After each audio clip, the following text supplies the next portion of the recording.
All right. What I want to briefly talk about is the outlook of 100 gig and 400 gig and beyond form factors.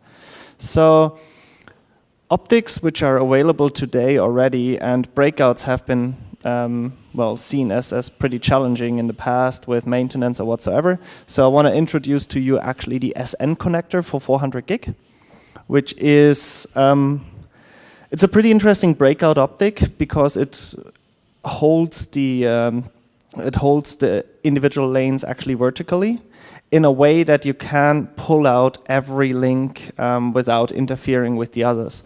So the pull tab is actually the little black thing you see on each optic. So even like a probably not so skilled data center technician should be capable of removing or pushing in the right link. The next one, which is nowadays coming a bit to the market, and you've probably never heard about it, is Sfpdd or Dsfp, which is pretty much 100 gig SFP it is pretty much 100 gig SFP. The difference here is, and don't ask me why or anything like that, Dsfp has traction in Asia and China, Sfpdd everywhere else. So most likely there will be only one variant of this relevant to you. From an optical side, they're pretty much the same. They vary on the electrical side. So the Sfpdd, double density again, has pretty much 2 electrical connectors, while the Dsfp has still the same electrical connector as a regular SFP, but repurposing some lanes. The cool thing here is it is backwards compatible. So you can insert a 100 gig SFP in a Dsfp or Sfpdd port, but you could also insert a 25, 10 gig or 1 gig SFP, depending on also what the switch ASIC can handle. It cannot be used the other way around. So you cannot insert a 100 gig Sfpdd or Dsfp in a regular SFP port though. This goes also a bit up to what Frederick said earlier on with the 100 gig LR1. This is like the enabling technology that you get a proper amount of 100 gig ports on a single U.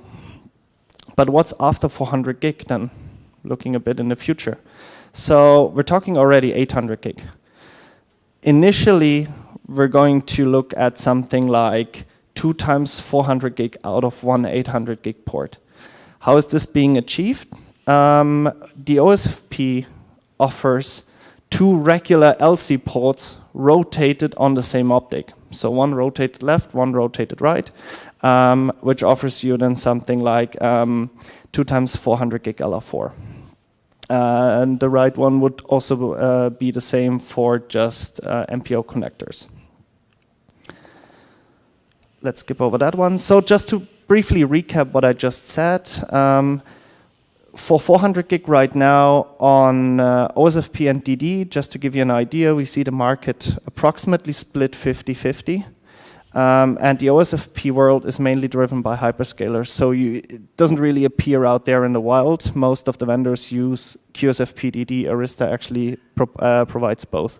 For 800 gig, due to thermal constraints and power constraints, we expect that the OSFP volume will be larger than the DD volume, but there will be still DD around.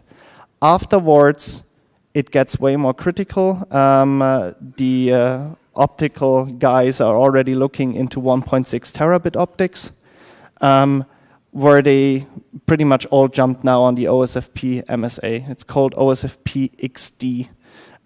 So we expect the OSFP to actually be the industry consensus for the next 10 years. That's it from me. I guess no questions. And is there any other lightning talk? Yeah, I've still got one more. Okay, perfect. So are you going to stay for sauna? Yes, of course. At dinner? So yes, both. ask the questions privately.